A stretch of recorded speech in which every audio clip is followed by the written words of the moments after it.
Happy birthday, Christopher David Sims. You know, I was a C-section baby. I'm not surprised you were a C-section baby, based upon the size of that melon you carry around. Very true. Note this, Phil Sims was not there at my birth. He decided practice was more important that day, and he came and saw me later that day. Oh, yes, it is that Happy birthday, buddy. Oh, thank you, friend. Happy Thank you birthday. very much. You were at all your children's births, right? Yes, all C-sections, by all the way. C-sections. Yes. Okay, yep. Yeah. My dad was not at my birth. He decided, practice was more important, which I understand that because I was ready to miss my kid's birth, too, for practice. I honestly, You were ready, but you didn't. It just happened. I got lucky. One was on a Sunday. The next day I had OTAs, and I probably wouldn't have been there for my daughter if we had OTAs. I'd have been like, okay, I'm here. There's nothing I can do anyways. All right. All right. So how did your dad do in the games directly following? He was. Ooh, that's a good question. I should have looked that up. You're right. It was 1980. I think he went into the season in 80 as the starter, but.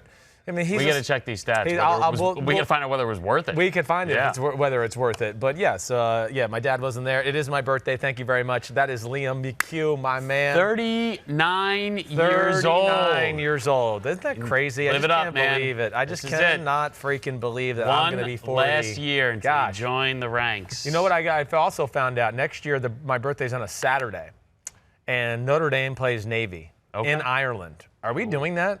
I don't know, but that's a long trip. Okay. I don't think we are. Okay. I don't know what to say. I'm not saying anything on that one. I'm just pleading the fifth on that one, as Tom Brady said. But maybe we'll go. Right. This is your 40th birthday. Maybe we'll live it up. I'll tell you what to look forward to. I went out to dinner 2 nights ago with my wife, and I'm now in my 40s. Yeah. And I literally sat at a table where the air was on, and I'm like, ooh.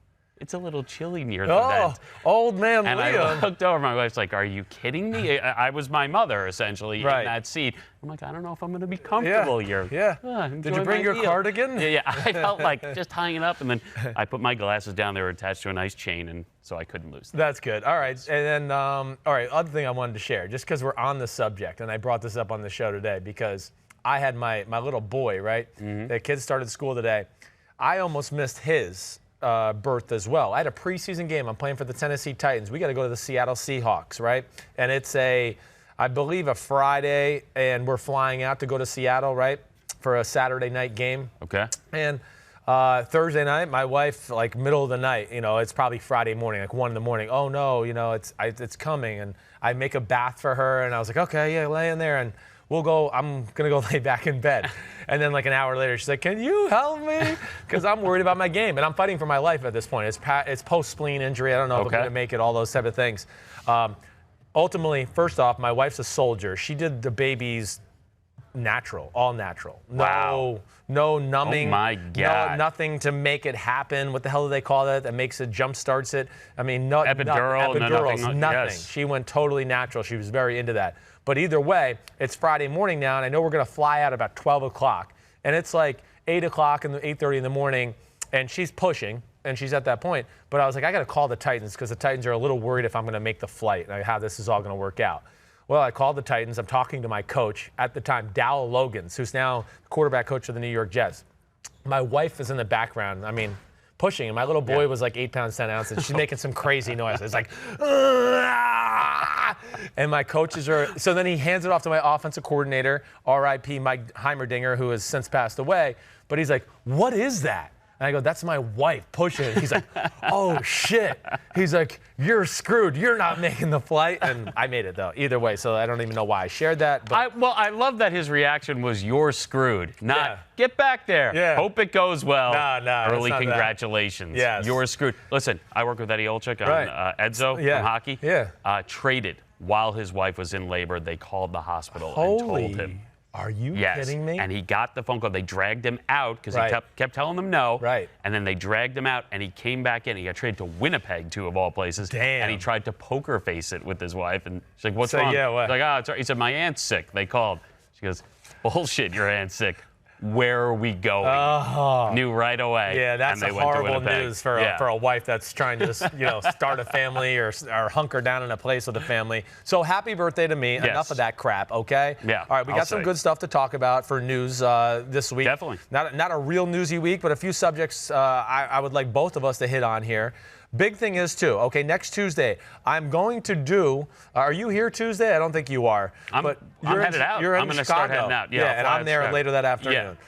So I got Ahmed Fareed, but Tuesday, either way, I'm going to do my playoff predictions, my whole playoff bracket down to my Super Bowl winner. So anybody wants to hear that, a little bit more of a deep dive of how I see the season playing out, that will be Tuesday. And then the other thing we're going to do a little AMA as well. Ask me anything. And here's the deal. You got to rate and review my podcast, okay? If you want your question read on the podcast. If you rate, and then within the review, write the question, we promise you 100% lock, stock, and 2 smoking barrels, okay? You like that movie? That's a good movie. Anybody's going to watch that. I didn't see it, but it's the an prequel interesting to Snatch. reference. Yes, right. We will focus we here. will do that. And stay with the moment. Yes, stay with the moment. So that will be on the Tuesday podcast. But for today, it's NFC over-unders. We're going to do a little bit of a college football preview. And then we're going to hit on the news. I got my man, John McDonald, behind the camera. What's up, John? Good thing you're not wearing a flannel today in the middle of the summer. It's always good to hear. He was wearing a flannel the other day. I had to call him out for it. And I was like, what's your last name? I don't even know your last name. It's only like 100% humidity most of the time up here. Yeah, I usually wear flannels in those flannel days. weather. Yeah.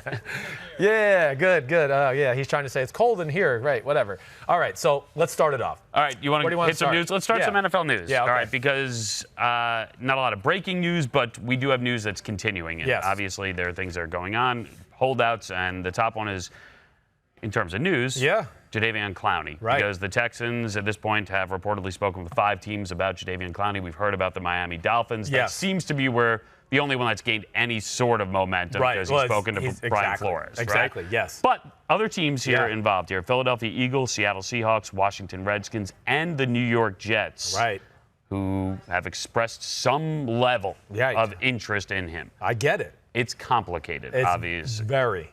Because what do you give up for someone who essentially you cannot guarantee that you are going to sign? Exactly right. So added to that confusion of what you're saying, a guy who's had microfracture surgery on his knee already, so you're going, wait, okay, we like the player. We only get him for 1 year. We're not guaranteed we get more of them. And, you know, there's a very real chance that even if we do like him, we might like the prospects of how his knee looks as we evaluate him through the year to where we want to sign him to a long-term deal. So it is a very So haven't you just talked the Dolphins right out of it? Yes, the Dolphins are. That's why he hasn't signed the tender. Yeah, because it doesn't make any sense. No, right. If you're building for the future. Right. I would think so. Yeah. Exactly right. They are void of difference makers on their defensive front, so I understand them wanting a player like that. And Jadeveon Clowney, let me just state this. You've heard me talk about, the play-up stat, right? How I like to talk about it. This guy he's up there in the league leaders. You can't just look at the statistics when it comes to Jadeveon Clowney.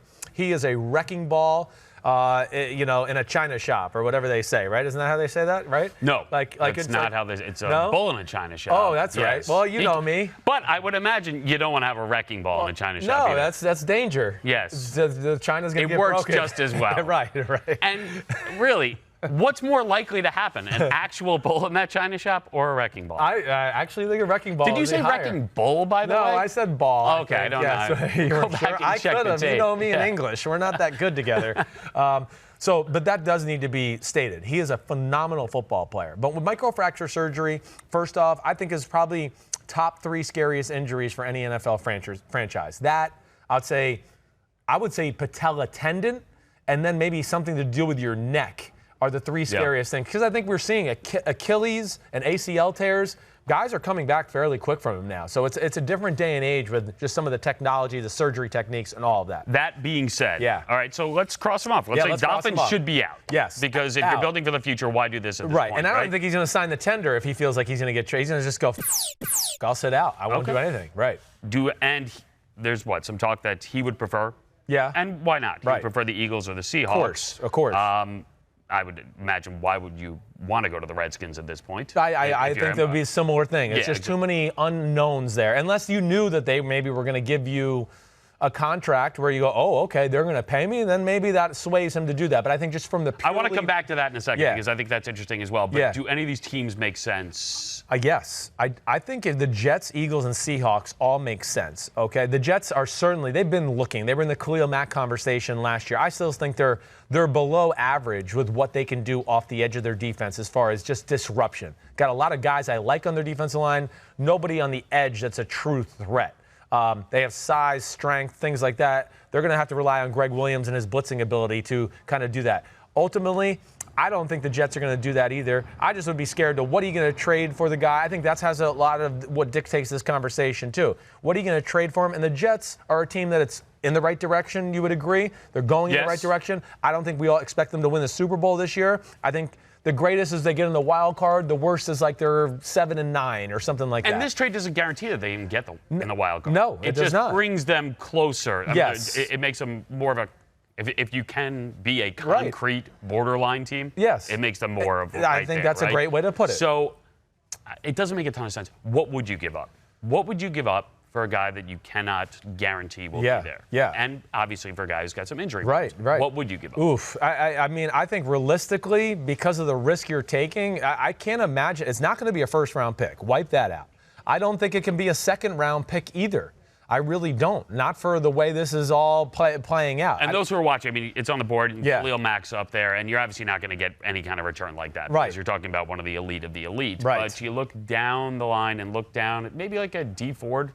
Second round. Yes, I could see that to a degree. The only problem is, they did it at a time when you could still sign them to that long-term deal. Exactly. And that's what that was done. So that takes away the value of Jadeveon Clowney as well. What about the idea that I can't sign you to a long-term deal? Right. And I can't announce that I'm going to sign you to a long-term deal. Right, but we got to under the table. But I am shaking your hand and letting you know that this is going to happen. Does that happen? How often do you think something like that goes on? I mean, I think that goes on a lot in the NFL. I mean, under the table agreements and, hey, if this guy comes in here and works hard and does everything we ask, we promise you we're going to make him a true big-time offer when the year's over. Yeah, I mean, that goes on. Unless he gets hurt. Exactly. Yeah. But there's the risk of that again. Oh, gosh, we said that, but we knew he has this bum knee and he kind of hurt it twice during the year. So, again, I don't think that's like a realistic possibility with this particular conversation. So I look at the Eagles and the Seahawks as being the two teams that are in this race. And I think they should be. Because these are teams where I think they're in the Super Bowl window. And they're saying, this guy can make us go from we're a legit Super Bowl contender to we're one of the lead Super Bowl contenders in all of the NFC, right? Where, I mean, the Eagles, I think, are already in that conversation. Definitely. Yes. Yeah. And, what they're doing right now is just going, gosh, we get a guy like this, even if it's for a one-year rental, we're ready to win the Super Bowl right now. And why they want him is if a Brandon Graham gets hurt, or last year they had Derek Barnett, their first-round pick from 2017, who got hurt. This gives them insurance to go, we have if you win a Super Bowl, plethora of pass it really doesn't matter. Exactly right. It paid off. What do you think actually happens? What would be your prediction at this point? I think at some point here in the next week, he's going to sign his tender. And I think he's going to end. I don't know why I think he's going to end up with the Philadelphia Eagles. I really do. He doesn't have an agent. Right. The team doesn't have a GM. No, I know. That's what's weird. Yeah, and I think let's complicate this even that's further. another issue here. I mean, again, I think if there's a GM there, Jadeveon Clowney isn't driving to the facility and hearing on the radio that he's on the trade block. Yeah. And then he goes, damn, I'm turning around and I'm not coming. That's what happened. If there's a GM there, I don't know if any of this goes down. I think there might have been more of a plan in place in general to work with this Jadeveon Clowney issue. I brought this up on PFT yesterday, and I mean, Eagles fans might not like this because I know this guy's a legend, but the Texans need offensive line help. That's what they're in the market for. Jason Peters, he's got an injury history as well. He's getting up there in age. He has a one-year, $6 million contract, okay? That would be a guy where, if I'm the Eagles, and they have some young offensive linemen who I think are pretty damn good. They just drafted a first-round offensive tackle who's capable of being a franchise left tackle, or maybe they move him to the right and they make Lane Johnson the left tackle. Either way, it's interesting if you don't want to part with picks. I'm right? just throwing that out there because, again, and it's the same thing. They both can argue the same thing. The Texans are going to go, well, he's kind of got an injury history here as late, and they're going to go, what are you giving us back? Your guy. Yeah, exactly. And yet we're going to be paying, $10 million more for your guy. So it's really interesting to see how it plays out. But if you made me bet, I'm saying signs the tender here in the next few days and ends up on the Eagles week 1. Wow. Yeah, that's what would be my money. It'd be pretty cool to watch. All right, let's move on. Jimmy G. Let's start with him because great headline, right? Says he likes to throw into coverage during the preseason to see how his receivers fight for the ball. So there it is. Oh, man. That's why some of those throws are into tight windows, or maybe some throws you're like, oh, why did he throw that one? You know what they call that? Challenging them. Oh, he's challenging them. And you're not buying erroneous on all accounts? I don't know about on all accounts, but come on. Come on. No, I don't buy it at all. This is a phrase my father would say. He would go, CYA. And I was like, I used to be like, CYA, cover your own ass. I mean, that's what it is. Cover your ass. That's what that kind of comment is. He's trying to justify the fact that he's made some absolutely ridiculous, reckless decisions, not only in practice, but in some of the preseason games. And even last week, the Chiefs game was certainly a lot better than the week 2 performance against the Denver Broncos. But there were still a few throws in that game where you go, what the hell? And who was he going against? Yes, exactly. He's going against backups. Exactly right. Yeah. So, yeah, I mean, he really is. I think he's trying to just kind of calm the fans, calm the conversation around him right now, where everybody's worried. I mean, he's one of the biggest questions in football right now for a team that's in a huge year for coaches and the GM and the organization in general. I mean, come on. You've been around enough great quarterbacks to know, like Aaron Rodgers, Peyton Manning, Tom Brady aren't going out and going, let me throw into 4 if he had triple said coverage. With a smile as a joke, it would have been such a great line. Right. And we'd actually just move on from this. And you're like, you know what? He's cool and calm. He made a joke. But he was serious. But he's confident. No. And I want people at home to know that all those shows that they watch me do, and it seems like I'm completely unprepared for, it's just me trying to challenge my analysts to be better. That's it. Really. You've done it. You've made me better. You've made me better. Exactly. So don't look this way, guys. All right? I could have prepared. Didn't. That's why I like you. Yes. Your snarkiness. You're exactly right, though. I mean, that's what he's doing. And just, again, like you said, you've been around enough great quarterbacks to know, hey, do quarterbacks push the limits a little in preseason practice? Yes, okay, but it's with like one-on-one coverage. Sure. Let me throw the ball up and see if this guy can go up and make a play when everybody else is covered. It's not, to the extent where we saw in the Denver game where it was just like, oh gosh, I don't know what it is. Let me just throw it out there and see what happens. I mean, that was, those were some crappy decisions. And even in practice, I think he's trying to cover up for the 5 interception practice that we heard about 2 weeks ago. All of those things. Again, I know interceptions are going to happen in practice, but that doesn't mean you just go out and just lose your freaking mind and just all your quarterback intellect and just go, oh, I'm going to try to throw crap in there and see who fights for me. I'd also like to say that, not so subtly, he kind of throws his receivers under the bus. Well, because if I'm throwing contested footballs out there to see if you can fight for the football, and I throw 5 picks, I'm basically saying I put it out there for you, and you didn't go and get it. That's an interesting angle, too. If I'm a receiver right now, I'm not feeling so great about this. I didn't even think about that, Liam, but I'm sure there's going to be some receivers in that locker room go, oh, so we weren't fighting for the ball? Yeah. Is that what he's trying to say? Or we weren't good enough to win that horrible throw and that horrible decision you made? Yeah. No. You know, and you've been around enough great quarterbacks to know they're like type A, psycho perfectionists where – again, like I said, they might throw a go ball down the sideline in preseason practice or something. That's one-on-one. But they're looking to go, like, perfect every day in practice. I mean, you go to, I've heard so many stories, whether it's Brady or Peyton Manning, or people go to practice and they go, the ball never hit the ground. It's a big talking point about Ben Roethlisberger during training camp right now. Right. Not throwing picks, even though actually he's thrown a couple, but they're sort of not counting them. But the idea is, like, to have this perfect camp. It is. He wanted to shut up some of his defensive backs. I'm sure. And again, it's a position about you don't practice bad habits. I mean, if you practice bad habits, then I promise you that game comes around and you're going to have some bad things happen to you. So, yeah, I think that was total just propaganda, damage control, and I'm not buying it. We threw the challenge flag. Al Riveron overturned the comment. That's a good segue because we're going to go right to more quarterback talk and challenge flag talk because Jon Gruden, some interesting comments here. Right. Okay. Headline will say like he wants Derek Carr to air it out. And fine, you have Antonio Brown. Why not? Right. All right, throw the ball deep. Throw the ball downfield. But a big part of this is because, and this is a quote from Gruden, we got to throw the ball down the field. If it's incomplete or we get the catch, we can always challenge. Yeah. And that's the new world we live in, right? It's going to be a very, very subjective call this year. Of course it is. By its nature, it's subjective. Yeah. And we're going to try to be more aggressive. And why not? Exactly. Review any tight play down the field. Is there going to be some contact? Yeah. And if there's contact, it's subjective. Why not take the risk? I agree. Now, why bring it up? And why announce you're going to do it? I don't know that. That's really the question. Yeah. And just in my Jon Gruden thesaurus dictionary, this is cryptic talk for my starting quarterback's not being aggressive enough in practice right now. He's too worried about his completion percentage in practice. And I signed this guy, Antonio Brown, who I feel like has had some, advantages on one-on-one coverage down the field. And he didn't put it up because, it was just a little tight. So let me throw the shallow cross for 4 yards. They got him, J.J. Nelson, Tyrell Williams are all big-time downfield threats, Liam, to where he wants to push the limit, expand the field, make the defense have to think about what might happen behind them. It's going to open up the run game. It's going to open all the short passes up to the tight end and Josh Jacobs out of the backfield. So, and we're in a different age in the NFL. I really do think, the age of 75% completion percentage and all that stuff is going to slowly go away here because teams, defenses, they've seen all these screen passes and wide receiver screens and short passes to where, okay, maybe the Saints can get away with it, but the Saints have Drew Brees and Sean Payton who are masters at doing that along with one of the best run games in football. Yep. So they can kind of manage it.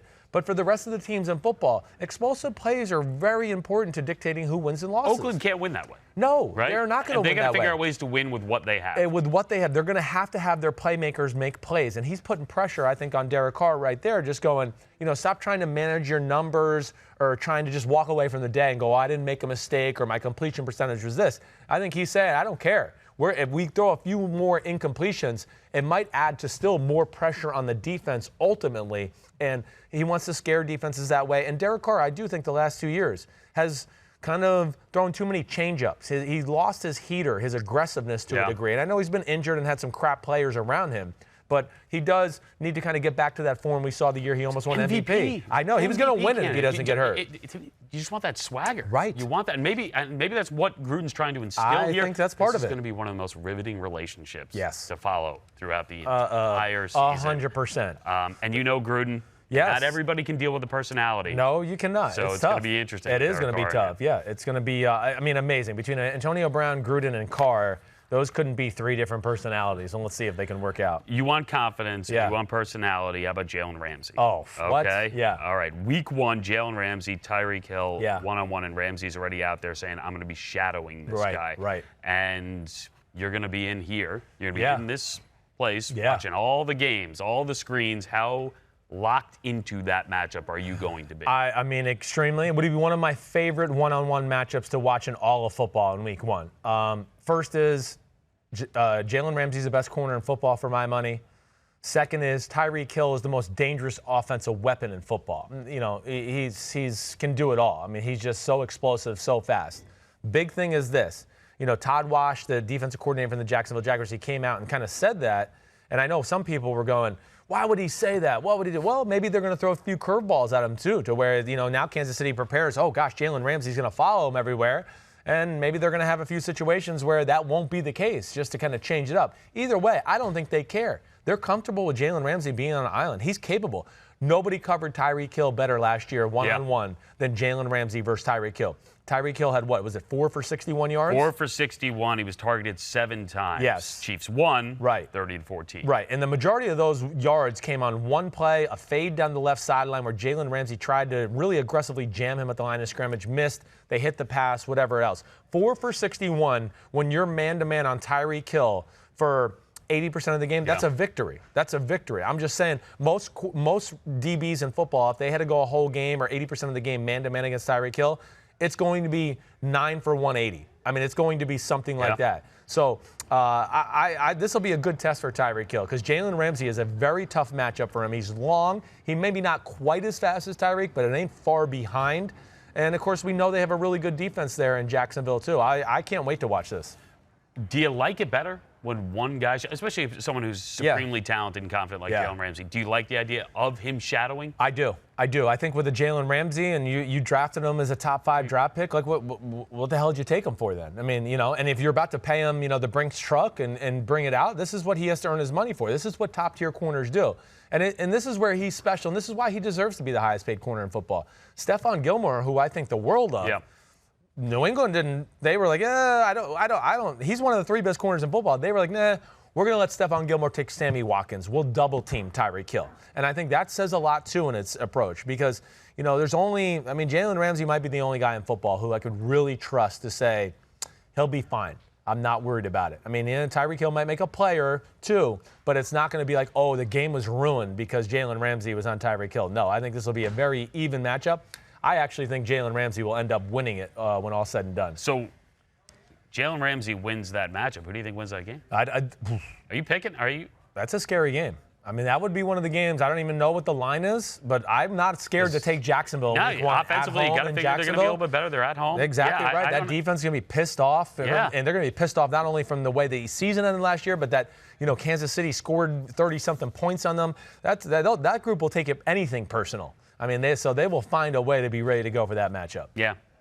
I still like Kansas City. Yeah, I hear you. But it's on the radar. I like as it a an lot. Upset. Yeah, exactly. I agree. I think there's potential for that to be a tight game, really interesting game. And then that brings us right back to the Patriots. Yeah. All right, let's get back. Final piece of news here is from the defending champs. And obviously, you have David Andrews, the center. Scary situation. Very scary. Blood clots. Right. You don't want to hear blood clots. Nope. You definitely don't want to hear blood clots anywhere near the lung Right. area. And that's what he's dealing with. Going to be out a significant amount of time. So here's what the Pats do. They're making a few trades for some guys who you're going to the internet and checking out who exactly are these guys. Who are they working their ways in? Right. Now, if it's other teams Right. that are scrambling for this particular situation, you'd be a little nervous. Yes. How do you feel about the Patriots in this situation? I don't feel nervous because they're always like a step ahead.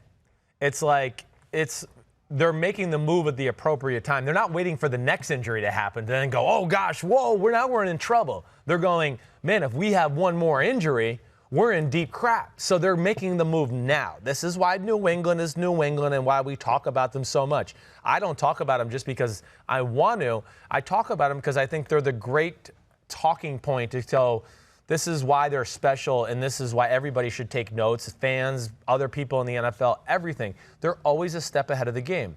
Do they have a replacement for David Andrews, who's one of the better centers in football? Yes, Ted Karras. Yep. But Ted Karras, the big thing is he's kind of their swing man interior offensive lineman. So now they got some young guys who I like on their team, but I think they're looking at that going, gosh, if Ted Karras or somebody else gets hurt now, I'm not so sure I trust our other guys quite yet because they're young and unproven to jump in there. So what do? They go and call the Baltimore Ravens, who literally have 320-pound offensive linemen growing on trees. I mean, they do. It's a big tree, let me tell you. I mean, this is some big leaves. Massive tree. Yeah, really big, branches and everything to hold that. But they're stockpiled. And so they trade for Jermaine Elamanior. I always mess his name up. Sorry. Either way, kid out of Texas A&M. Studied him a lot out of the draft. Played some tackle, can play some guard. Started a few games for the Ravens last year. Looked like he was going to be the starter for this team this year.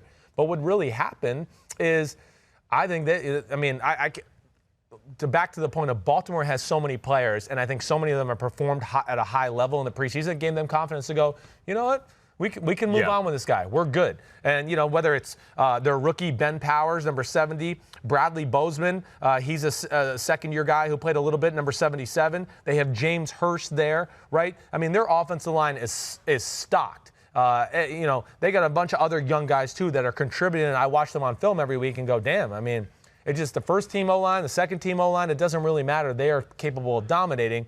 Also traded to get Corey Cunningham, a guy from the Cardinals who's played a little bit, and obviously they liked in their scouting. But I think all these guys are swing guys, right?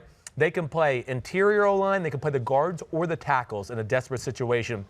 And that's why, again, New England's just going, we're not going to let one more injury ruin our season or ruin our offense. So let's get ahead of this right now, and I think those were good moves by them. Yeah, and it feels like, the Pats have this if there's a banner that would hang over the facility, it's the idea of A, next man up. Right. And B, listen, there's Tom Brady, but it doesn't feel like a star culture. Tom Brady takes less money. Yeah. So no, it's not a star culture. You're right. And it feels like the offensive line is where that's centered. I agree. Right? That's an aspect of their team that gets overlooked too much. Yeah, it's coaching, it's scheme, it's just it's an ability to make do with what we have and to do it well. Yeah, it just is one of those things that goes overlooked with New England because it is. It's easy to get caught up in Brady and Gronk and Belichick and Trey Flowers when he was on the team last year. You get a little obsessed with those names, but then you sit there and you go, damn, it's one of the best run teams in football. Why? Well, damn, their offensive line is really freaking good. They pass protect really good. You know, there's just so many things that are so well built within that football team, and they're never going to lose the battles up front. I mean, that's just New England. I mean, it's Bill Belichick. He's from the Bill Parcells school, the New York Giants, the old days. I mean, they believe in being the bigger team on the field and the more physical team and winning that battle first. That's where the game plan starts. The game plan starts in New England every week is how are we going to protect the quarterback, and then it grows from there. It really does. That's how it goes. And they figure that out, and they adjust their game plan accordingly to figure out what works best for their offense, their offensive line, to give them the best advantages in their schemes and things like that. And it's just part of their brilliance and part of their 2 years of dominance in football. And we will see them.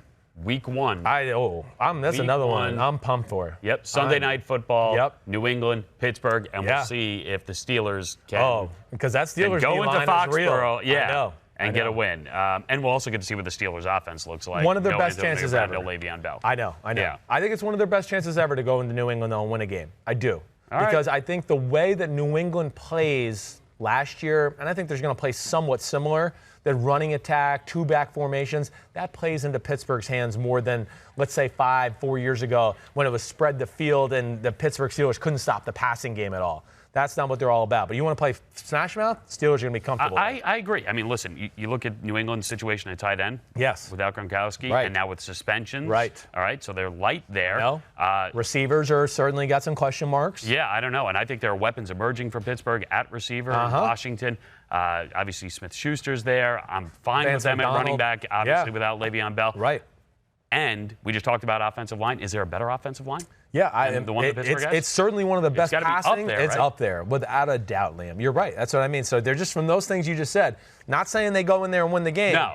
But I would just be shocked if, like, the Patriots steamrolled the Steelers this time. I mean, if the Patriots win, they win by a field goal or 4 points or something like that. I just think I think the Steelers have looked really good in the preseason. I think they're a team on a mission. I'm pumped for that game. Yeah, and obviously, we're pumped for the opener with Chicago. Chicago Oh, my gosh. and Green Bay. I get chills thinking about it. We're there, man. We are there. It's close. We're there.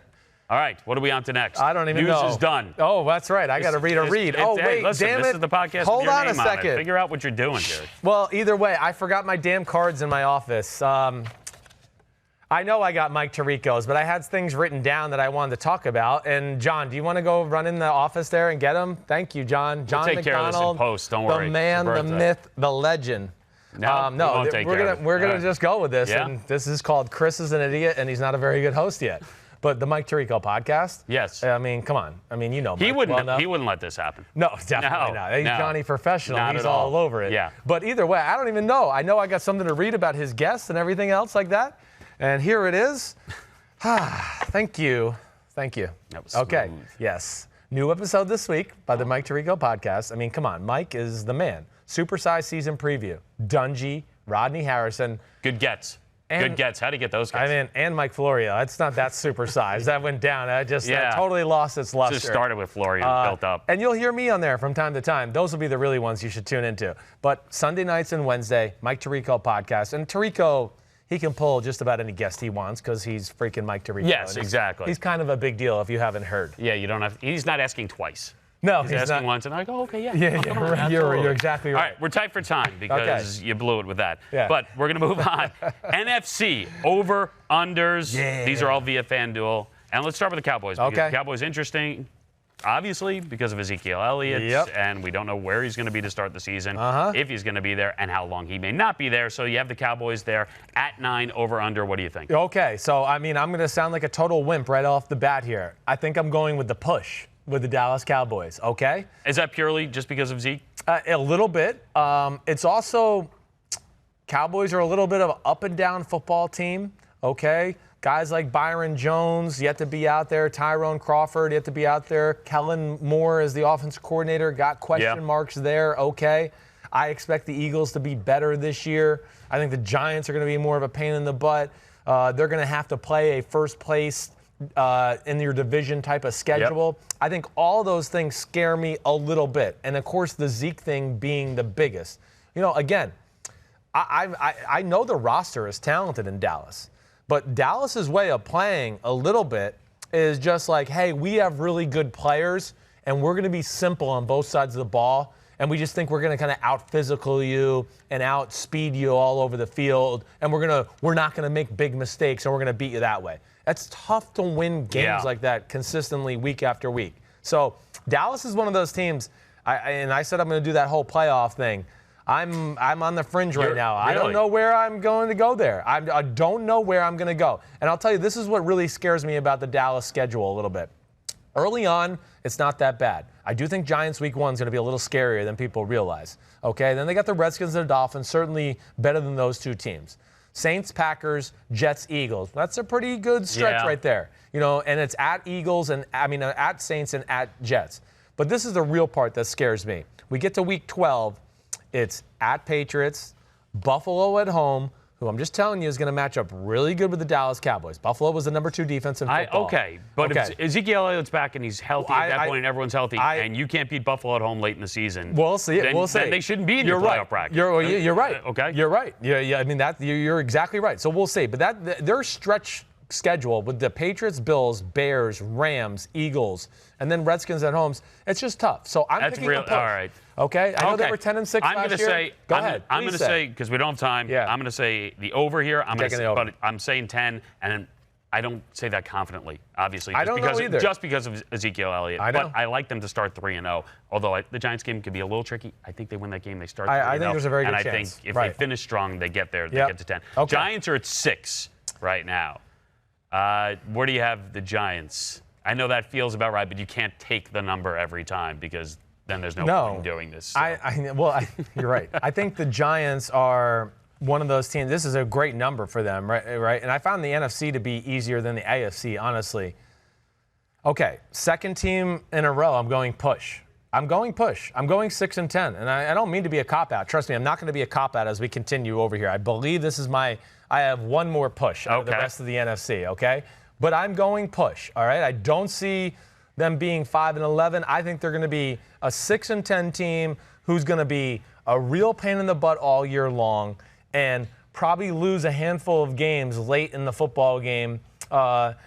Whether it's Daniel Jones or Eli Manning, I don't know what it'll be. But I just think the Giants are on the right track. I just don't see them winning more than in a lot of games because of Saquon Maybe they go Barkley. 7, and of course. Maybe control the football. Exactly right. Yes. I mean, maybe 7-9. I just think they're on a team that's on this arc, but they're not there yet as far as a playoff caliber football team. I don't know that I believe in their defense. I don't believe in their receivers at all. Right. Secondary is certainly questionable. And I just don't want to see Saquon Barkley become Ricky Williams. I know. Right. You hand the football off to him like 40, 50 times. Yeah, and he gets killed. And then, I know. And by the time they get a team around him, he's disgusted with the game. You're all right with that, John? John's a Giants fan. He's wearing his Giants collared shirt today. I know he was over there shaking his head. I could see it. He picked the over. He put everything he had on the over. Shocker. 6 seems about right. That was a tough one, though. I'm going to stay with you. I'm going to say I'm going to go with 6. You're going to go push? I am. I think the number's right. The next one, the Eagles are 9.5, and I'm going to go. I'm over. I'm over too. Yeah. I mean, I don't even want to really waste my time talking about this. I think the Philadelphia Eagles are one of the best teams in football. Pissed, focused, everything about it. They managed to go 9-7 last year and didn't play good for like 7 weeks in a row. Still went 9-7. Issues at quarterback. Nick Foles comes in. They go win in L.A. I think if their quarterback's healthy, like you mentioned, Super Bowl contender, I think that's over. Redskins, 6 wins. To me, this is easy. I think it's under. I'm with you, 100%. I think this is an easy pick. There's things I like about the Washington roster. I mean, their D-line has some potential. Their O-line with Trent Williams is good, but there's questions there. Yeah. Running back, hey, we'll see about Darius. Guys, he looked better last week, but I'm not going to sit here and say, running backs are they're game breakers all over the place. Wide receivers, I mean, there's nobody to be scared of. Nope. Right? Jordan Reed is hurt every other week. Secondary, got some issues there. I'm with you. I don't see it for the Washington Redskins. I don't think the team's ready to be anything more than that. I'm going under. I don't think they win 6 games. All right, and then brings us to the Bears, who we're going to see week 1 NFL opener. Bears at 9.5. It feels like I should be confident going over. I know. And I'm not. Yeah. I'm not. I think we talked about this last week when we were all together, all the guys from Football Night. Right. And this idea of what it's like to have expectations as opposed to going to a season like the Bears did last year. Right. Where it was sort of a little bit of an unknown and you were hopeful. That's fine. Right. This isn't hopeful. No. It's a different. This is major expectations. Right. And I think if things start going poorly for you, it can spiral. I'm tempted to go under here. Yeah. And not by much. I could see them being a 9-win team. But you're picking the over, you're saying? No. Are you going to go under? I'm going to. Okay. I don't feel great about it. Yeah. Because I think there's a lot of talent there, but I think there's massive expectations, and I need to see Trubisky take another step. He has to take another step. I think the division's extremely tough. I think it's tougher than a lot of people see. I think that's the big point. Yeah, exactly right. I think that's the point right there. The division is better, so it scares me too, okay? I know a lot of people in Chicago are worried about the defense with the Chuck Pagano. I'm actually not worried about that. Chuck Pagano is a really good defensive coach. Plus, he was in Baltimore. Vic Fangio was in Baltimore. There's going to be a lot of similarities. I'm not worried about that, all right? I mean, Chuck Pagano went to the playoffs with some Colts team that, we're just sitting here right now, and we asked 20 people, nobody can name a guy on their defense. I'm sitting here, and all I do is breathe the football, and I'm like, damn, as I think about it and say this, I can't think of anybody that was on those damn defenses either, So he's a really good football coach, and he gets the most out of his team, and this is the most talented defense he's ever had since maybe he was in Baltimore. My thing is, like you said, Trubisky, we do want to see him be a little more consistent and surgical with passing the football. I think the Matt Nagy offense is a hair overrated, okay? I do. Not that I don't like it, but people sometimes, I think, put him in the class of, like, Andy Reid and McVay, Shanahan and McDaniels and Sean Payton. I'm just like, no, I'm not there yet with that. I need to see a little bit more. But I am going to go over here. I am. I think the team is too good, and this is one of my big reasons. Their first 5 weeks, Packers game will be tough. That's the thing. Yes. To me, if you're going over and they start 0-1, I know. And they still have to play at Green Bay. Yes, I know. It's scary. But but then it's at Denver Broncos, which I know never easy. Nope. But they're better than Denver Broncos. They're better than the Washington Redskins. They got the Minnesota Vikings at home, and then they got the Oakland Raiders. I look at that stretch there. Where they should be feeling pretty good going into a Week 6 bye, going, okay. At the very worst, I look at it and when they're 3-2. I don't see it being worse than that. I just think there's too much talent on the team, and I ultimately think that I am going to pick them to win the division. I know that, and I'm going with the over. Okay. Yeah. Tough one, though. There's a lot. It's just not easy, and I feel like if you ask me tomorrow, I may have a totally different opinion. Right. I'm back and forth, but we'll move on because I don't know what to make of it. The Lions, 6.5. And where do you stand on this? Because they are a tough one. They're improved, but they're in this division. Yes. And I know. Wins are going to be tough to come by within the division. I know. The Lions are one of those teams where if you told me they were 5-11, I'd go, If you told me they were like 9-7 and snuck into the playoffs, I'd go, I'm not shocked. Like, it's not shocking. But the Lions, I'm going to go over here. Barely. I wrote barely next to it. Okay. So they're a 7-win I'm going team. at 7 and 9. I think they are going to surprise people. I think their offensive line is phenomenal. I think their defensive line is pretty damn good. When you start to look at the names and the size and, their front seven in general, I'm impressed with. I worry about with the Lions is just playmakers in the pass game, and I think T.J. Hawkinson, their top 10 pick, will help that. But, Marvin Jones, Kenny Golladay, they're good, but I'm not going to sit here and just go, oh, gosh, teams are going to be like, what do we do? How do we cover Kenny Golladay and Marvin Jones? No, we're not at that yet. Yeah. And then I do look at their secondary and go, Matt Patricia is a great defensive coach. There's only so much he can do to cover some of the. He's not going to be able to do what he did with the New England guys and match them up. They're not at that level yet on their roster. So I'm going over. But barely yet. I think it's like an ugly 7-9 season. They're another team that I hope they don't panic if they do go 7-9 or 6-10 and fire Matt Patricia. Because I think that really this is the first year they have players that somewhat fit his system. And I think if they had another good offseason next year, that team could really make a big jump. I really think you have to factor in their division. You have to factor in how difficult it is to get wins in the division. They're a weird team for me because I was there Sunday Night Football when they beat the Pats at home, and nobody saw that coming, and that stayed with me. I know. And there's always a thought, if they can beat the Pats at home in a situation like that, how can I not pick a team to get to and didn't just win, they kind of dominated the game. Exactly. I know. That's crazy. I like them at 7. I think seven's a good number. Yeah. So I would take them. I wouldn't. Yeah, 7's good. Then there's the Packers. Yeah. And they're at 9. Mm-hmm. And I'm assuming, based on your love affair with Aaron Rodgers, that you're going. I don't let my love affair go crazy. I don't just go, I love this one person and I'll. How about this? How about all the additions on defense and offensive line should be a little bit better? No, I know. They should have a run game, just because Matt LaFleur and Nate Hackett being there. My biggest question is Matt LaFleur and the offense. I mean, I don't think he was worthy of getting this job right yet. You know, I've said this a lot. I think he's a guy that certainly was on my radar for being a future prospect of being a head coach. He didn't prove to me he was ready last year with the Tennessee offense. I certainly didn't turn on film and go, whoa, this is some groundbreaking stuff. 27th in the league in offense. Exactly. Right? I mean, there you go. So I mean, that to me is a little crazy, and that's a big unknown for me. I'm going push. This is my last push, I promise. Okay. I'll just make sure. Okay, this is my last push. There's a lot of teams left. I know, but this is my last push.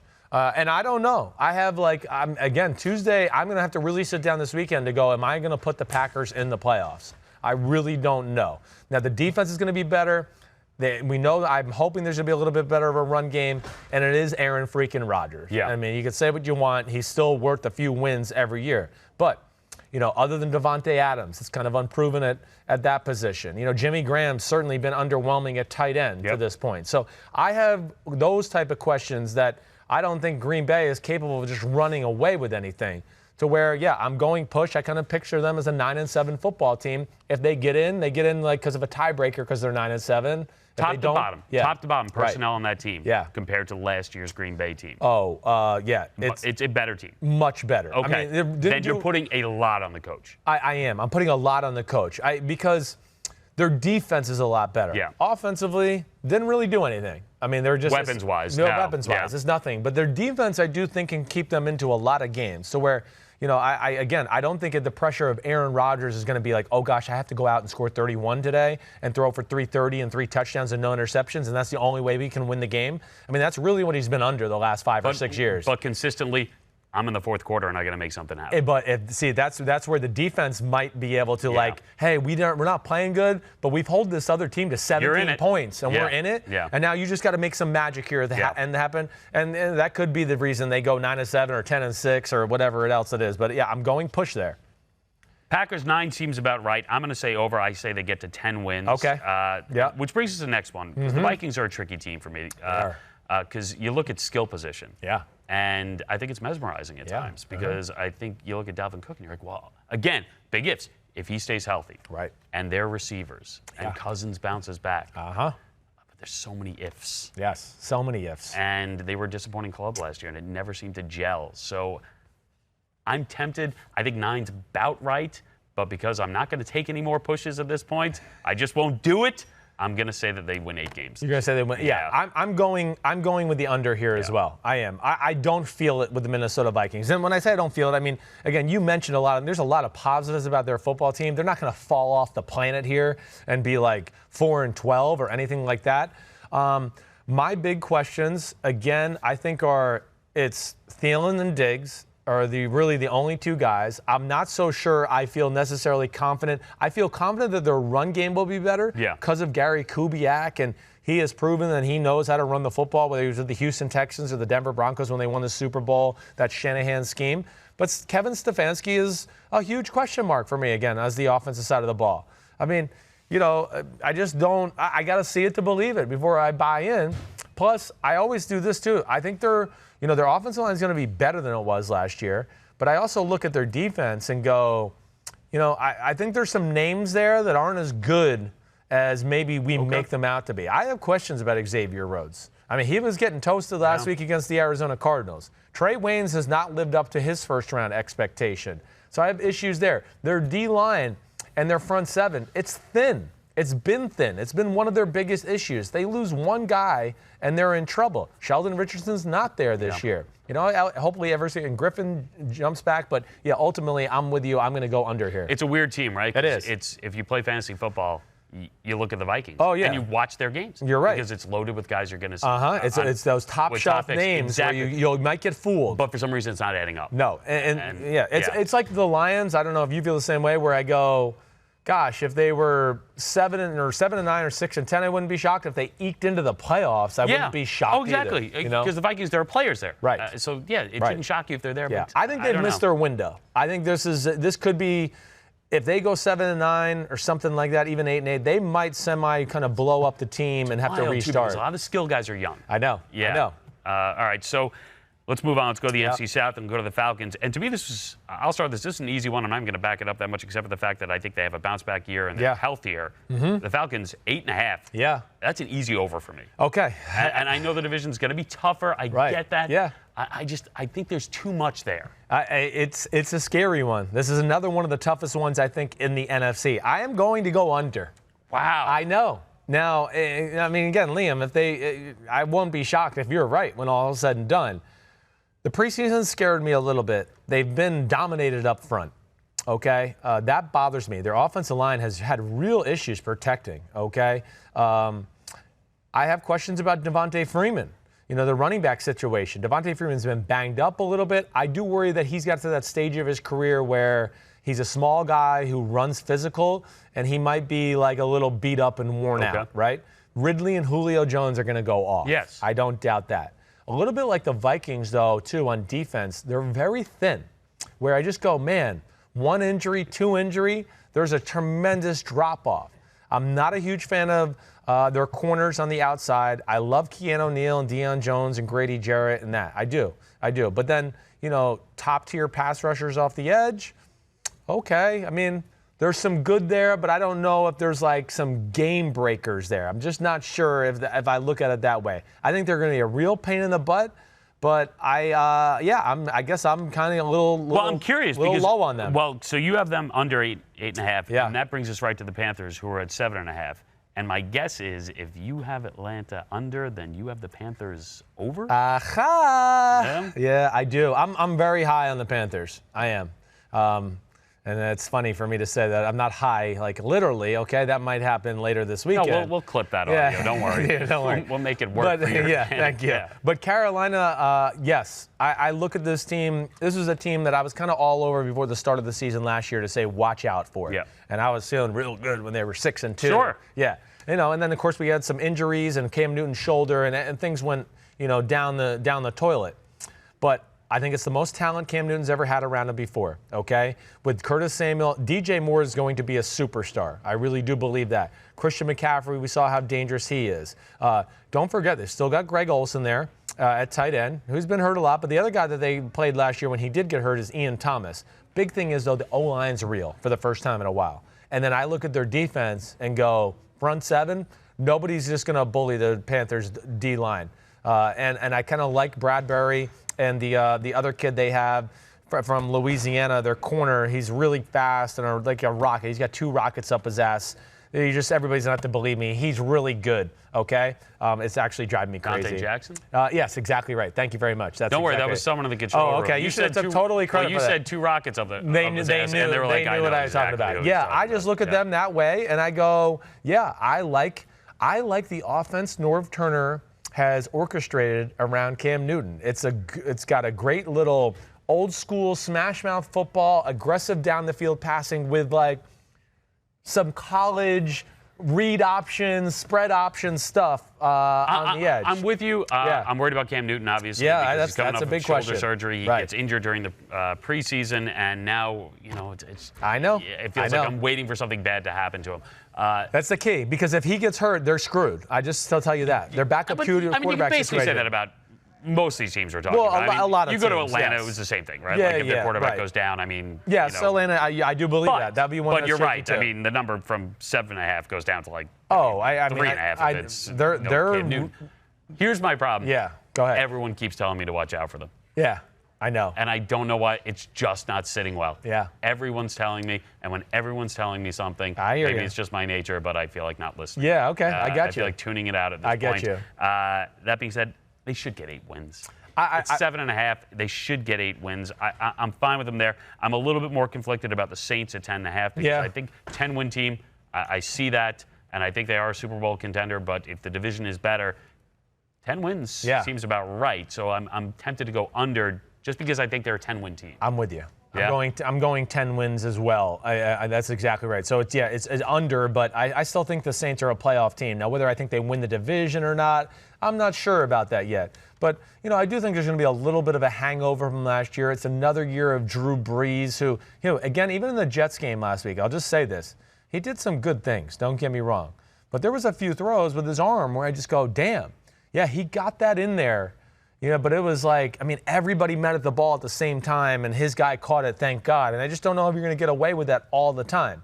And I do think it's hard to just be the king of the NFC for three straight years in a row and what they've done. So, yeah, I'm still a believer in the Saints. It's hard to overcome what they've had to overcome the last few years, but I still think there's just enough good on the team. And Sean Payton and his toughness as a coach and his creativity, I think just gives them enough of an edge to where I go, ooh, they get back in the playoffs. And if they get back in the playoffs, watch out. That'll be scary. And I always worry about teams, regardless of sport, who feel like they could have won it all.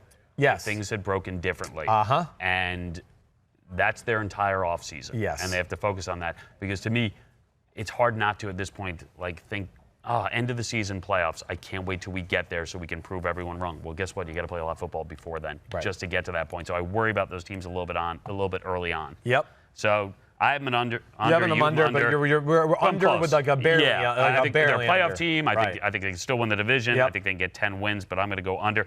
That leads us to the Bucs. Okay, and there are these pretty large expectations for the Bucs because new coaching staff and what can Bruce Arians do there?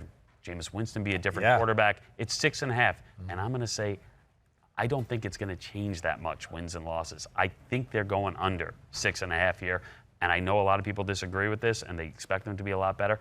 I don't. I think the division's too tough. I like them at like 6 wins, at 5 wins maybe. I don't see it happening. Yeah, I agree with you. I'm not going to disagree with you. I think ultimately when I have to sit here and really try to figure these things out and I look at the schedule and look at the roster and look at, just other teams in the NFC, I'm with you. I'm going under with the Tampa Bay Buccaneers. I think it'll be maybe a 6-win type of year. I just, Bruce Arians, Byron Leftwich, that combination, I got to see it a little bit there. I don't trust Jameis Winston totally yet. I know, they still got Evans at receiver, who's certainly dangerous. Mm-hmm. The run game in general, I have questioned. Bruce Arians is not famous for his run game, and Tampa wasn't good in the run game to begin with. Yep. Okay, so that bothers me. Defense, there's some things I like. There's some young talent there that I think, like, the arc is going in the right direction, or the arrow, I should say. But I don't know if there's enough difference makers there for me to go, oh, yeah, no, this team is, whoa, they've turned the corner. They're going to win 9 or 10 games this year, for sure. No. I'm definitely not. They have a lot of size on their defensive line that I like. They don't, again, they're another team I look on the edge of their defense and I go, there's just not enough there to scare teams coming off the edge or make plays. They get strip sack fumbles or sacks in big situations or sacks to close out games when they might be winning by 3 with 3 minutes left. Those are the little things. I mean, this league is so close. We know that. And it's those little things that I think put teams over the edge a lot of times. I think it's more likely that they are drafting a quarterback in the first round than they are going over 6.5. I think this is it. Right. It feels that way, and maybe I'll be surprised. And I'm rooting for them because I root for the Bucs, but it'd be great if they were interesting and they made this division a little bit tighter. There's just too much unproven. You got to see it to believe it. All right, so then we go to the lowest number in the NFC, which is really no surprise at all. No. It's the team that picked number 1 overall and selected a quarterback in Kyler Murray and has a new head coach that Cliff Kingsbury didn't exactly – listen, he put up offense. He was interesting, but didn't win a ton of games while he was in college, and now he's in the pros. No. And he's got a young quarterback. Yeah. And the expectations are, for me, that they'll be exciting, but not win a lot of games. And the number's 5. Yeah. I'm going under. Yeah, you're feeling under too. Yeah, I am. I'm with you. I don't see how it can really be done. And again, Cliff Kingsbury is a little bit in that category, like we said with Matt LaFleur, where I go, because he's always been on my radar for making that jump at some point. But I don't know if he's ready yet. I wish he would have learned maybe some more offense from 1 or 2 other guys instead of just the air raid and like him trying to maybe figure out a thing or two. I really think maybe the best thing would have been for him is to maybe go to the NFL and work under somebody else for a while, learn some more schemes and ways to attack teams and things like that. But ultimately, not enough talent at receiver. O-line's still not good enough.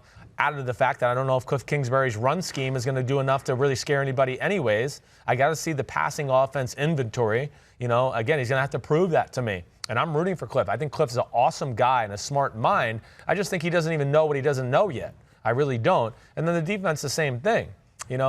little pieces here and there. Of course, Chandler Jones is still a beast, and Budda Baker at safety. I like all of that, but I just don't know if there's enough difference makers there. And this is a tough division, the NFC West. No, and I don't think the expectations are that great anyway. Yeah. I don't think you get. They're not. I don't think you get this head coach and this quarterback and think, all right, we got to go out there and immediately be a drastically better team. I think this is a slow process, and I think you're going to see some amazing moments. Yes, exactly. Mixed You're right. in with a lot of learning experiences. Yeah, that was really crappy. Yeah, I think you're going to see that a lot more. So I'm under with them.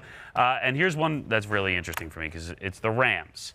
And you have a team that went to the Super Bowl and only put up 3 points after leading the league in scoring. And we know what happens to teams often that go into the Super Bowl and disappoint, what happens the next year. But this is McVay, and he says he's refreshed in the offseason. 10.5 wins for the Rams. And I'll let you lead because I'm tempted to go under, but if you could sway me. You do. I'm going under, though. Yeah. I'm going under for the reasons you said. I just think it's tough to bounce back that way. And again, it's really tough to say under because, I think so much of McVay and Wade Phillips, and I know there's the talent on that football team and things like that. But, I got to see McVay that have reinvented himself a little bit before I can just go, I was wrong. They're a 12-win team. Like, I got to see it. I do think the NFL kind of caught on. I think Vic Fangio and Belichick alone gave a lot of people a blueprint on this is how you slow the Rams down. It's an offensive line that we know was not that special to begin with. Whitworth a year older. Gurley his issue. Enormous question. Right? Yeah. Cooper Kupp coming off of ACL. The NFC West is going to be better. They're playing a true first-place schedule. They got to play against the AFC North. Those things, they scare me. There's no other way to put it. And it's the AFC South they got to play too. And I always am big on just looking at the start of the season. Yeah. And the start of the season at Carolina, New Orleans Saints at Cleveland I believe on a Monday Night Football game. It's a scary start. I wouldn't be shocked if we were sitting here going, the Rams are 1-2 out of the gate. And what's going on with the Rams? Do they have the Super Bowl loss hangover that you're talking about? Yeah, and I think you mentioned a lot of ifs there in terms of injuries and guys improving. And then there's, listen, the quarterback, I wouldn't mind seeing him take another step here. Yes, he needs to. In terms of this becoming really just his team. Right. It is, but I want to see one more step there. I agree. He's got to. I don't know. It seems like a lot. I'm with you. Yeah. I'm going to say under 10-6, 9-7, team, right in that area. Yeah, right. exactly. Exactly right. All right, Yeah. So this is one where we go to, and the 49ers, I'm interested. We just talked about Jimmy G earlier on. Gosh, I know. Wants to throw into coverage in preseason because he's testing those receivers out. The number's 8. There were only a few where I didn't have to go and dig and do a lot of research. It just felt right, and the under really feels right here. It does feel right It does. I know. I don't have great expectations for this team. I think this is an under. I think there's going to be a lot of disappointment here. I'm scared of that too. Yeah. I am scared. Hey, come on. We know, total transparency. I'm rooting for the 49ers. It's one of my best friends in the world, and Kyle Shanahan. And I haven't talked to him, really. I have no idea how he feels about his team or anything like that. I'm Johnny Media member now, so I try to stay away and not make him feel uncomfortable or get in those kind of conversations and do that stuff. But they're a team that, Jimmy Garoppolo, as we mentioned at the start, is one of the biggest question marks in all of football. Now, let me just say some of the positives that I do like. The O-line is good. The D-line, their defense in general, I think is going in the right direction. D Ford, Nick Bosa's injury situations and their history alone scare me. Quan Alexander at middle linebacker. I guess what I would say here is I am going over, okay? But it's an ugly over. Okay. Okay? I'm going to say maybe 9-7. I almost wanted to put a push here, too. Yeah. I think desperation a little bit is big in this case. That's fine. Yes. But I don't know. This is one of the teams where I'm really uncomfortable with the over-under, where I place this. I don't know in general. And you know what the weird thing is? You want to take preseason. And we say it all the time, especially if it's your team and they're not doing well in preseason. Right. Preseason, who cares? Right. But this is one of those where preseason has affected my opinion. Yeah, right. It has. And you don't like the look of what you've seen from Garoppolo and things like that? I don't. Yeah. It just doesn't feel, I'll put it this way, it doesn't feel crisp. Yeah, I agree. Yes. I'm with you. It's really, really scary. I wouldn't bet on this one. I know that. But it's also preseason. It is also preseason. And you don't want to make too much of it, but I'm under there. And we finish off with the Seahawks. Yeah. Damn, that was I feel like it was a lackluster answer by me for the 49ers. Listen, I knew this was going to be difficult. Yeah, that's a difficult one for me. But I also think if I'd asked you a few months ago. Yeah. And we knew we knew less at that point. I think both of our answers would be over, and they'd be a little bit more emphatic. Yeah, I think you're right. I mean, he scared the shit out of all of us, for lack of a better phrase, Jimmy Garoppolo. He has. And I'll tell you another thing that scares me. You know, they have found ways to shoot themselves in the foot the last 2 years, and the injury history of the 49ers the last 2 years. It's a real thing. It really does scare me. And especially, like I just said, with Bosa, Nick Bosa, D Ford, Quan Alexander. I mean, these are guys that have been hurt through their career, and that scares me. A big thing I think that will go a long way with the 49ers. They play two teams to start the year that they're more talented than. They should, on paper, they're better than the Buccaneers and the Bengals. But they got to go. Yeah. They got to go. They're road games. They're on the road. Where I go, if they end up 2-2 or 2-0 after the first two games, I think they make that over. Yeah. If they go 1-1 or 0-2, if they go 1-1, I'm like, I don't know. They're 0-2. If they go 0-2, forget it. Yeah. It's not going to happen, and then we could be looking at 6-10 or something like that. Yeah. All right, let's finish up. Yep. Seahawks at 8.5. Yeah.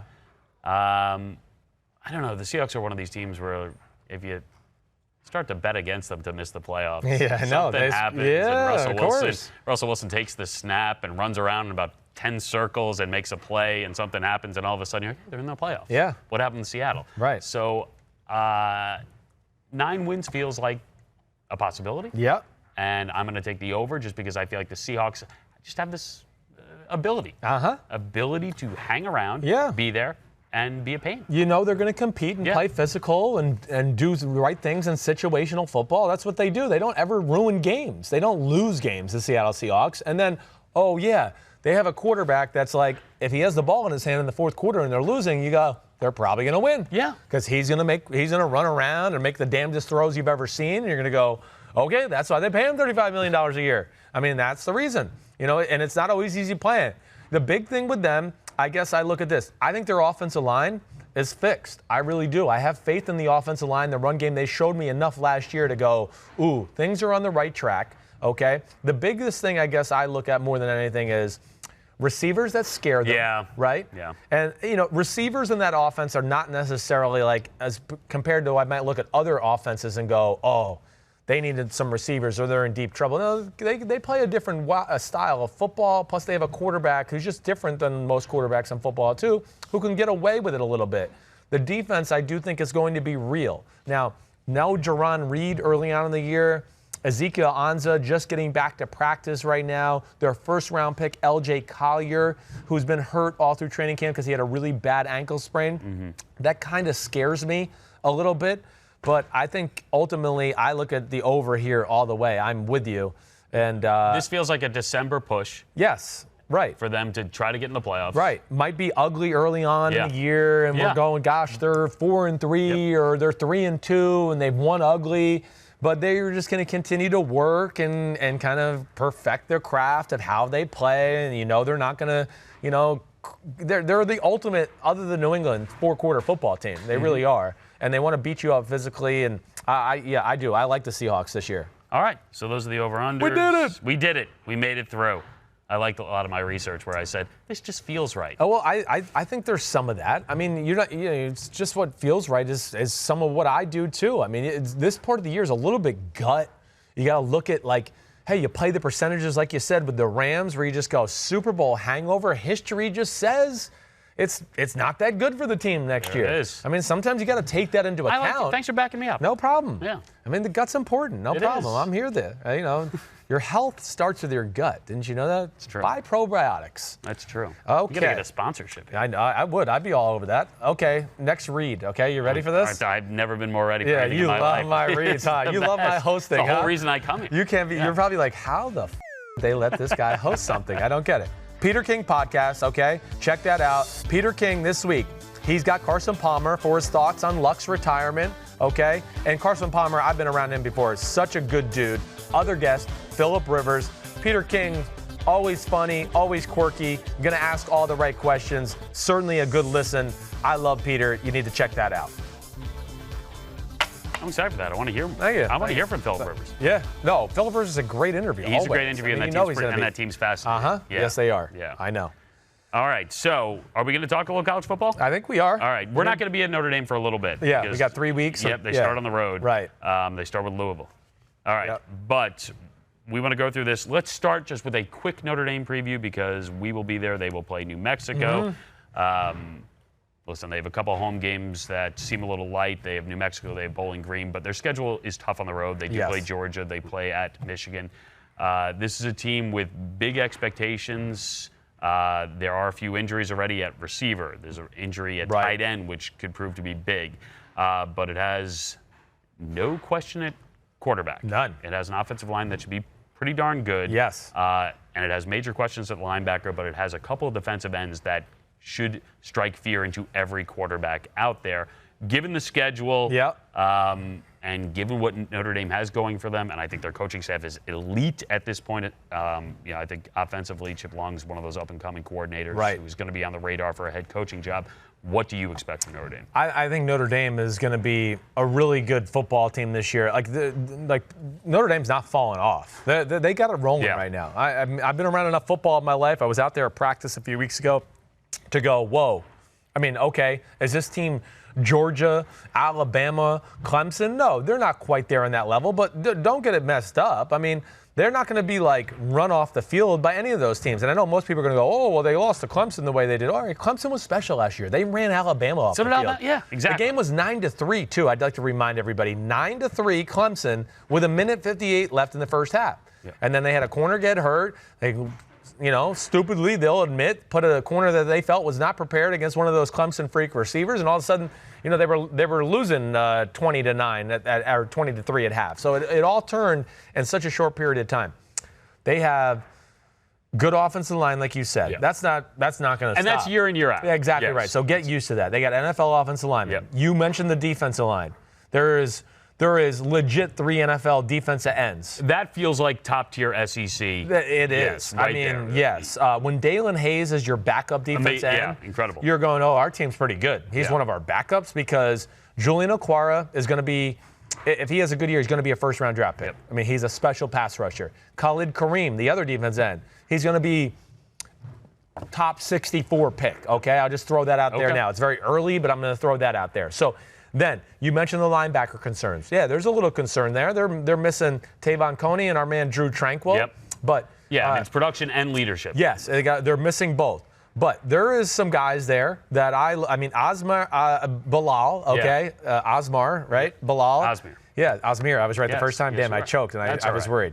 He is still very capable, knows what he's doing, an incredible athlete in the middle of the field. I'm not so sure at linebacker they're not going to be more athletic, which is the positive I look at. That's one of the things that really jumped out to me. And then Jeremiah Owusu-Koramoah, okay? You like that? That was impressive. Thank you. Thank you. Hold your applause, please. There are a couple names on Notre Dame where you have to say them quickly. I'm going to be like, hey, that guy, number 6, when we get out there. I'm excited. Yeah, Mike Tirico. Yeah, right. What I saw in practice from him, the improvement, and again, I'm not saying he's as good as Drew Tranquill, but I will say this, his ability to cover in space against tight ends and slot receivers, that will be a notch up for them this year. And their secondary, I still think, is good. Watch out for this freak freshman safety they got. And is it Kyle Hamilton? Yeah. This is an elite recruiter. They are very high on it. He's going to be there for 3 years, so they need to play him this year because he's gone after 3 the way it looks right now. He is a special But they have a real athlete. Nice blend of that youth and athleticism and experience in the secondary. Exactly. It's a strong secondary. It is. It's a strong secondary, and they're really well coached. Clark Lee is one of the better defensive coaches in all of football. Offensively, okay. You mentioned tight end Cole Kmet, right? Yeah. He's injured. That stinks.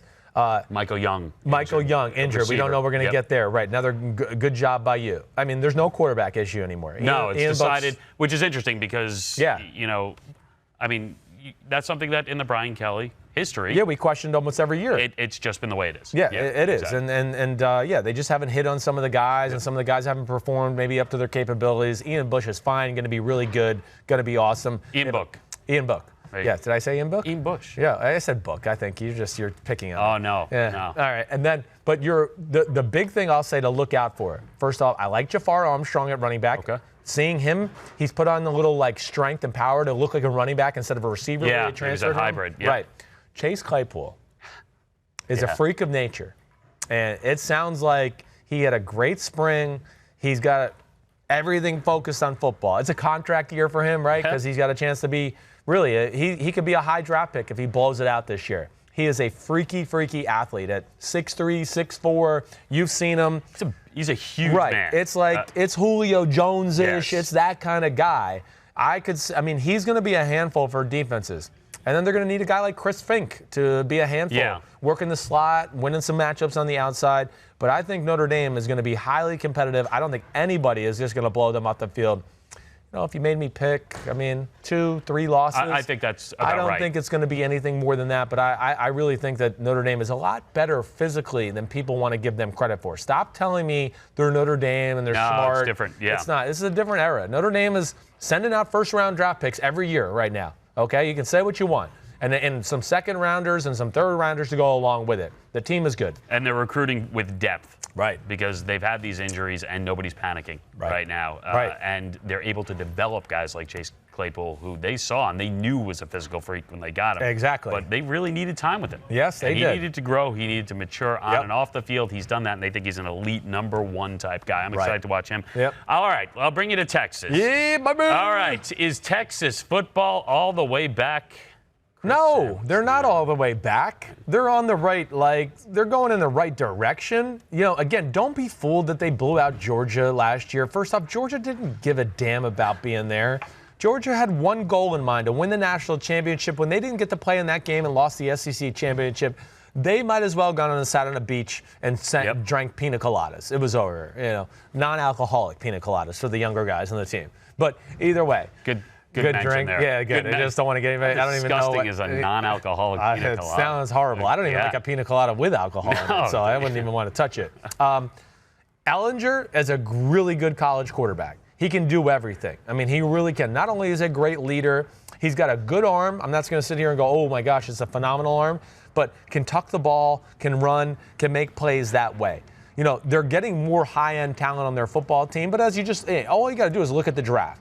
Texas still isn't sending out first or second rounders on when it comes to NFL draft time. So, again, I still think Oklahoma is the cream of the crop. Yep. And I got to be proven otherwise until that point. But I do think at least Texas will be relevant. When I say all the way back, I have high expectations for my old school. All the way back means we're a legit national contender. Yep.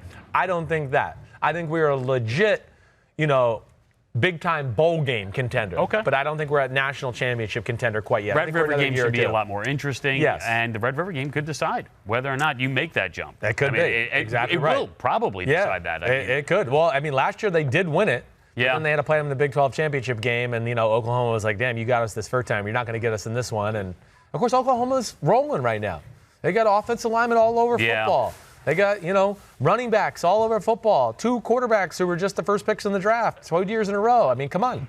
Unbelievable, right? Yeah. To have 2 quarterbacks, same team, back-to-back Heisman, right? Back-to-back top overall pick. Mm-hmm. You're never going to see that. Maybe never because again. How do you recruit like that? Because you don't recruit with the idea that you're going to have 2 guys. No one's ever going to sit behind another guy. No one's ever going to sign on to be behind that guy. And now they have another quarterback this year who's not going to be the first overall pick, but could compete for the Heisman. Yes, Hurst is, yes. And if he's improved as a passer a little bit, which I'm sure he's got a million reps. And they just win games, and he's running around, making plays, and the passer. Exactly. And the guy's a winner. Yes, he is. There's no doubt about that. Let's stay with QB prospects because we don't believe he's a big-time QB prospect. He's the example of an unbelievable college quarterback who's a great athlete who we'll see maybe at the NFL level, maybe a quarterback, maybe a receiver, tight end, who knows? Right.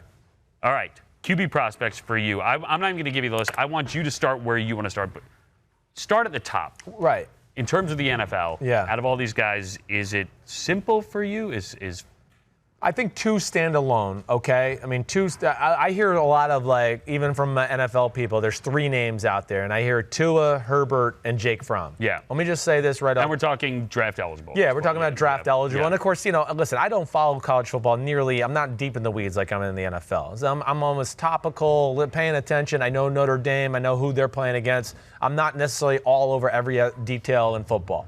Now, Tua and Herbert, I think, are leaders in the clubhouse or being in that conversation. Who's going to be the first quarterback off the board? I think Herbert's the better player, the better quarterback, the better prospect. Now, this is something I've heard from some NFL people. This is what's scary, and this is going to continue to scare teams in evaluating. Because of Andrew Luck, Herbert and Josh Rosen, who they're smart. And oh, my God, he's interested in other things. Yeah. He can think outside of a box. He goes like, oh, there's a box, and I can go over here and think about that. Whoa. But that's going to be downgraded in the NFL. And I've already heard it from people. They're scared that this kid has other interests and that if he did get, beat up a little bit, he might just go, oh, the hell with it. Either way, his talent is special. Yeah. He's got special size. Size is a talent at quarterback, okay? And then he can run. He's a special athlete and a big-time arm. I mean, he really was. He really popped to me last year watching him in college football. Tua, I was probably not as high on Tua watching college football last year.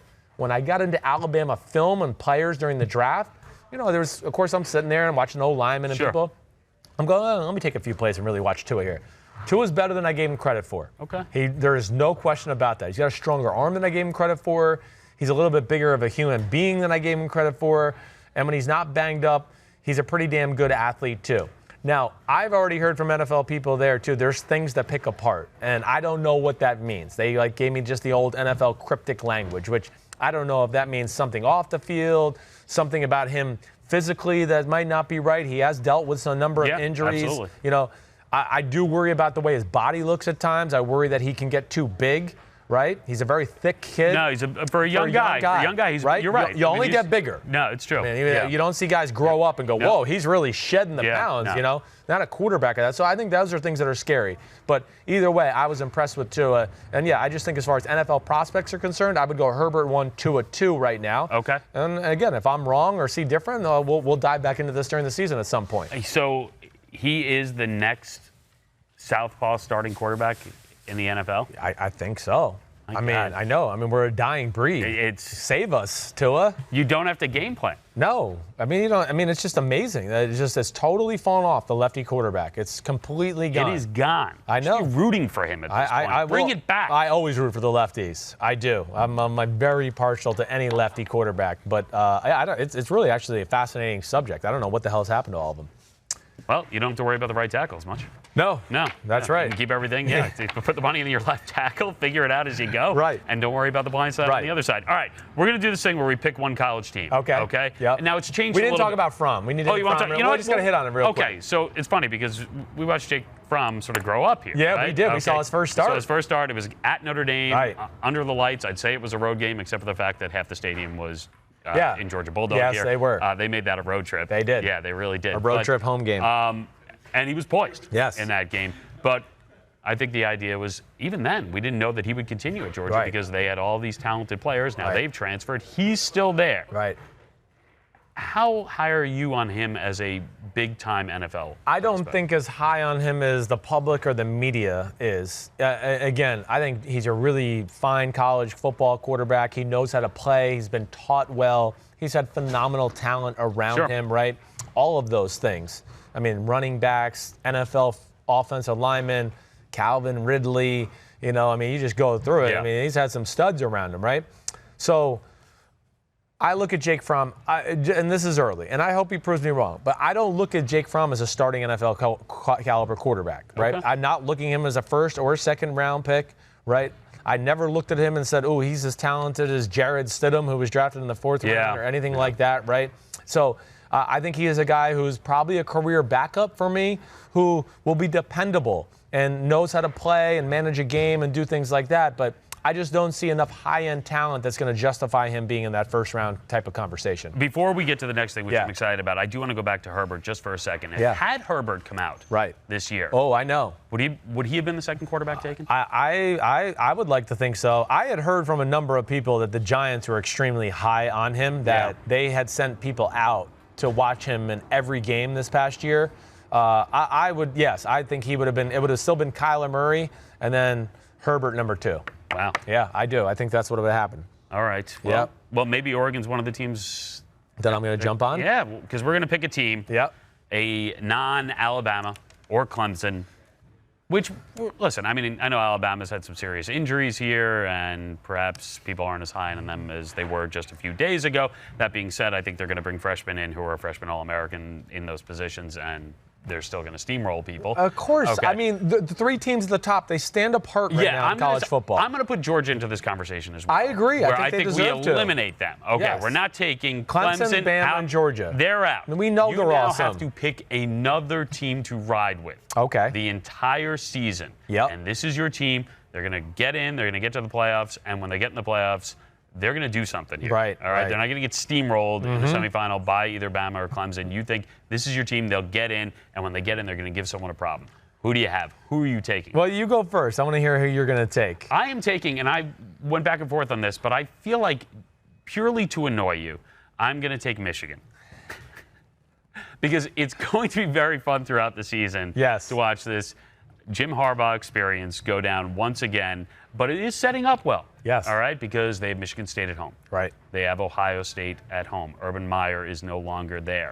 He has his quarterback, and now he's telling me that he's going to use, not telling me, telling everyone, that he's going to potentially use 2 quarterbacks. Right.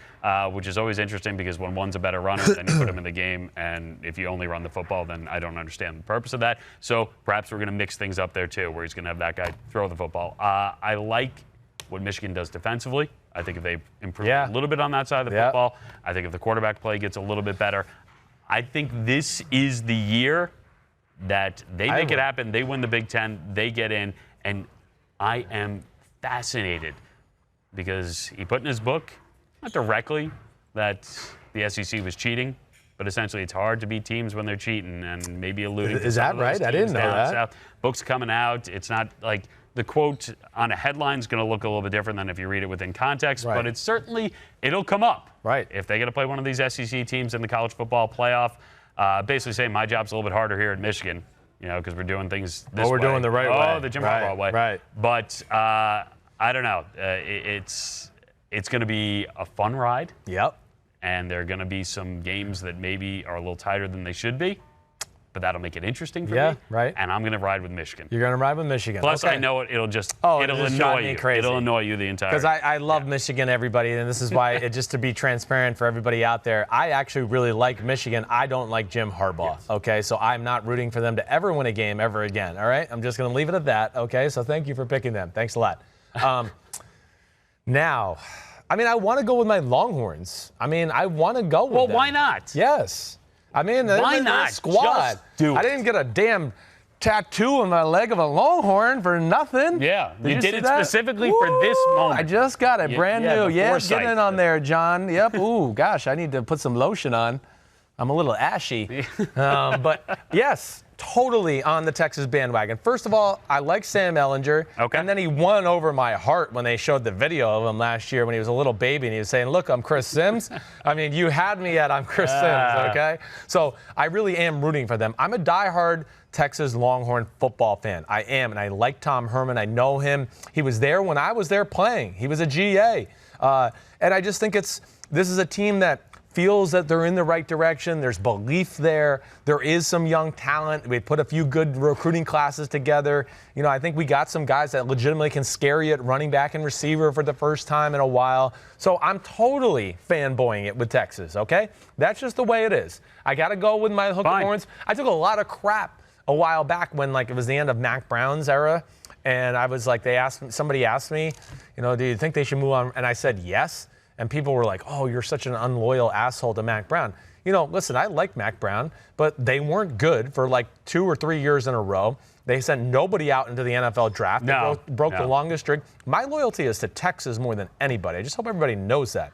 I'm not always going to sit here and just kiss the ass of somebody I know all the time. As anybody knows me, they know that's not the way I roll. So I'm going hook 'em horns, baby. Wow. I'm impressed. I'm not surprised. Yeah, and especially since you're going Michigan, like, screw you. I'm going Texas. I love it. Listen, and I don't have the animosity towards Jim Harbaugh that you do, and I like John Harbaugh. We've worked with him. But I just love, and I've told you this story, my wife went to Michigan. Yeah. And she knows nothing about sports, knows nothing about football, does not care. And when she was a junior, she was just walking around campus because Ann Arbor's this gorgeous paradise. Yes, I've heard. I've never been there, but and yes. she's walking around, and some nice gentleman walks up next to her and starts talking her up. And he's in head-to-toe Michigan gear, but that's pretty normal in Ann Arbor. He could be just a professor, and they're talking about how lovely the weather is. And he says, you know, do you do a lot of activities? Do you go to games? And she says, you know, I don't go to a lot of games, but I love it here on Saturdays. Everyone's in that school spirit mode. He said, what about you? Do you go to a lot of games? He says, yeah, you know, I go to quite a few of them, and they just continue to talk about pleasant things. And then she comes up to her house where her friends are sitting on the porch, and he says, hey, listen, it's been great chatting with you. And she says, yeah, you too. And she walks away, and her friend said, how do you know Lloyd Carr? It's awesome. It's the best. I love it. And it was I love that he just let her sit there and he didn't say anything. Because I think it was probably the most enjoyable conversation Lloyd Carr had when he was there. Then I like to imagine what that would have been like had it been Jim Harbaugh. Oh, gosh. Wouldn't have been as pleasant, I can tell you that. It would have been just great. Wouldn't have been as pleasant. All right, we're done. Yeah. I mean, I don't think we went too long, but we went long, and that's just what we do. That's I drove all the way up here. Yeah, good. You might as well. Exactly right. All right, so Monday, all right, on NBC Sports Network. This is what we got going because I'm not working on Monday. It's Labor Day, and it's against the law to do labor, all right? That's what they told me, all right? But we got the best of PFT Live at 7 a.m., the best of Chris Sims Unbuttoned at 8:30 a.m., and then we got Peter King's, you know, Football Monday in America training camp tour that will air at 10 a.m. Eastern. So that should be pretty cool. Check that out. Chris Sims Unbuttoned, the best of that will be the best by Am I going to be in that? I'm sure. I'm sure, bro. We'll find some way to work you in, sprinkle you. I mean, you drove up here. We might as well sprinkle you in the best That's a lot of traffic to get up. I know. All right. Cry me a river. All right. We're done. Liam, you the man. Hey, thanks as always. Enjoy your weekend. Yeah, it was Happy fun. birthday. Hey, thank you very much. Everybody out there, you know where to find the podcast. YouTube/NBC Sports, and then anywhere you download a podcast. I'm sick of saying that. Peace out, everybody. Have a good Labor Day weekend. Be safe. Have fun. Be safe. See ya.